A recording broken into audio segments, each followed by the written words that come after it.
Olá, eu resolvi compartilhar algumas leituras que eu tenho feito. Eu estou lendo alguns livros do Viktor Frankl, entre outros teóricos, que eu escolhi estudar mais a fundo. O Viktor Frankl era um neurologista que acabou indo para a área da psiquiatria e psicologia. Ele desenvolveu a logoterapia e ele era judeu. Ele foi levado por 4 campos de concentração. Durante 3 anos da vida dele, ele viveu nesses campos de concentração. Hoje eu vou ler uns trechos aqui de um livro dele que chama O que não está escrito nos meus livros. Eu vou postar o trecho para vocês lerem, eu vou ler junto e eu vou comentar sobre a passagem. O trecho que eu vou ler hoje serão sempre curtos, não vou me estender muito. Chama Sobre a Culpa Coletiva, né? E ele relata um acontecimento após a libertação dele do campo de concentração, né? Ele fala assim: o chefe do campo de concentração no qual estive por último e do qual fui libertado era um homem da SS, um nazista. Depois da libertação do campo, descobriu-se algo que até então apenas o médico do campo, também ele prisioneiro, sabia. O chefe do campo cedia do próprio bolso quantias significativas de dinheiro para comprar remédios destinados aos prisioneiros na farmácia de um mercado próximo. A história teve uma continuação.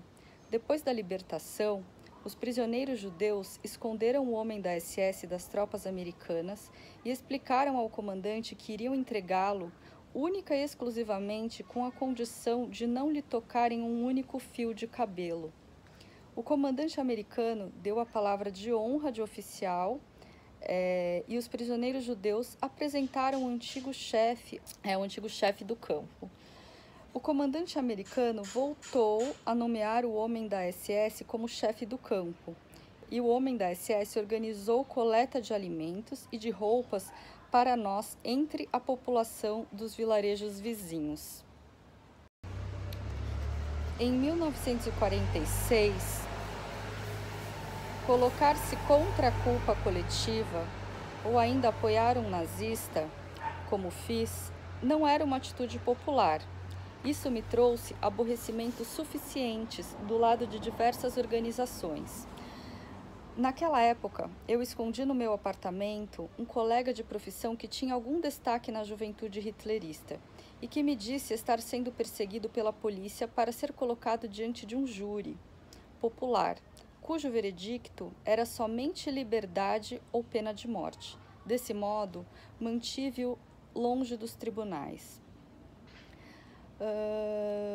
O Frankl, ele era um médico muito conceituado na época, porque como ele desenvolveu a logoterapia, ele era muito voltado para ações sociais, para atendimento da comunidade no geral. Ele era muito humano, é uma das características mais destacadas dele e da linha teórica que ele desenvolveu. E ele reduziu, existia um índice de suicídio na Áustria, na época, muito alto entre jovens. E ele conseguiu praticamente zerar esse índice de suicídio com o núcleo que ele criou de apoio à vida, né, nos centros psiquiátricos dos hospitais. Então, ele era um médico de destaque, ele era uma pessoa importante, né, e muito querido por todos, pela sociedade, pelas organizações. Então, ele era uma pessoa que tinha uma importância e um papel social importante, né? Ele tinha uma voz, as pessoas consideravam o Frankl bastante. O Frankl, ele foi libertado do campo de concentração em 1945. Em 1946, durante uma palestra que ele tinha que dar numa zona de ocupação francesa, coloquei-me contra a culpa coletiva. O comandante das tropas, um general, estava presente. No dia seguinte, um professor universitário, antigo oficial da SS, veio falar comigo e me perguntou, emocionado, como exatamente eu tinha tido coragem de levantar a voz contra um julgamento generalizado do público. Frankl respondeu para ele, o senhor não pode fazer isso. O senhor faria pro domo. mas eu sou ex-prisioneiro, número 119104, e isso me permite fazê-lo, e por isso tenho de fazê-lo. As pessoas acreditam em mim, isso é um dever. Então, o que acontece?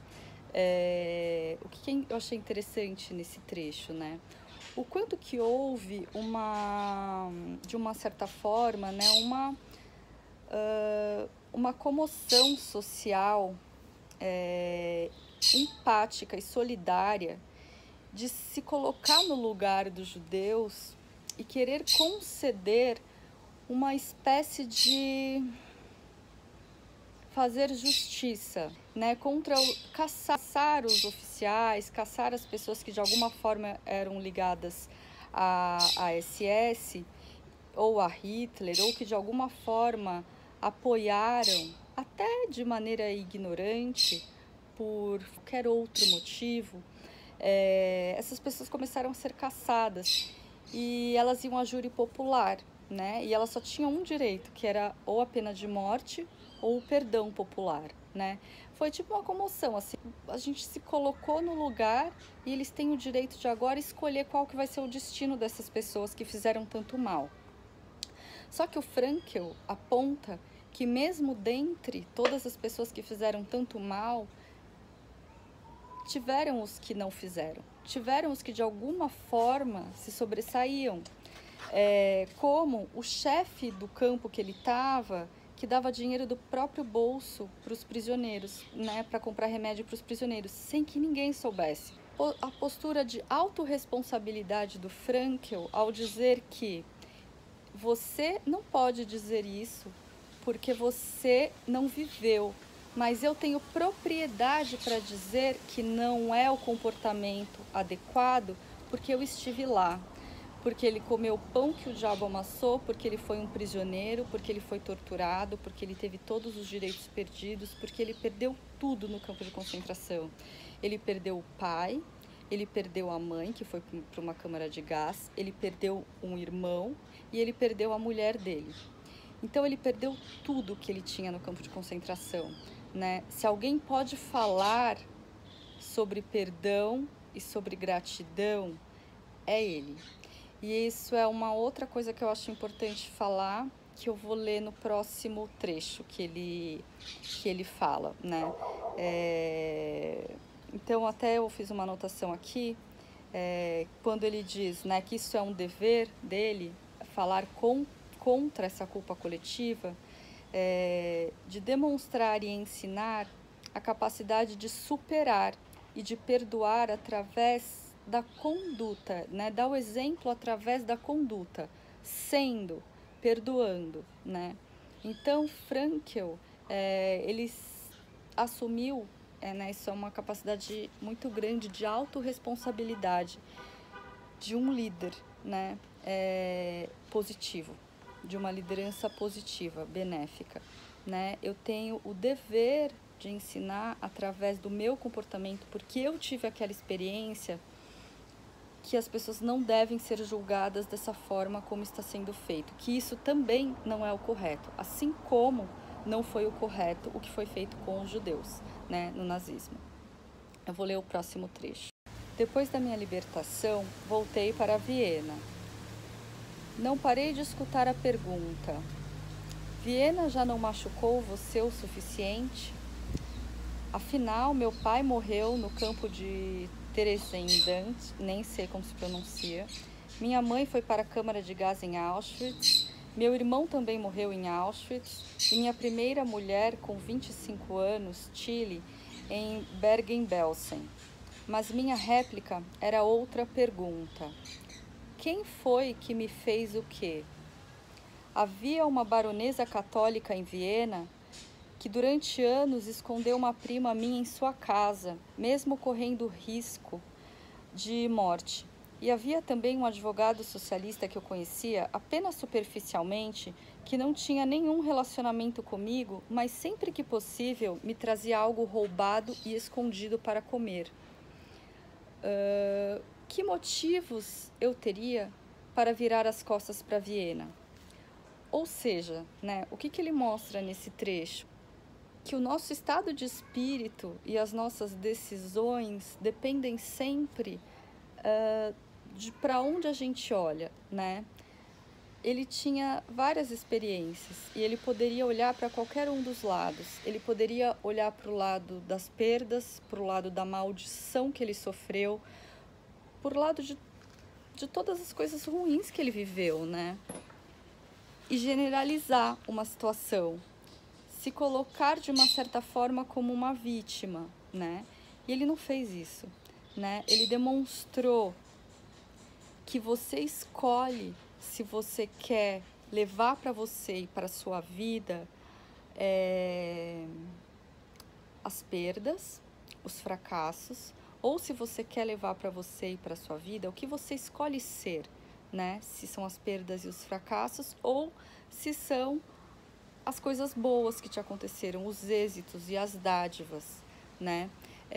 As perdas e os fracassos, eles servem, não é que você vai abandonar e deixar para trás, ignorar, mas eles servem para que você se orgulhe da sua força, por quanto você conseguiu conquistar, para quantas coisas você conseguiu vencer, quantas coisas você foi forte o suficiente para vencer, né? E quantas coisas que você tem também para agradecer, que você tem também para perdoar, né? A outra passagem que ele fala da culpa coletiva, o quanto ele não fala dessa capacidade de perdão e de gratidão, né?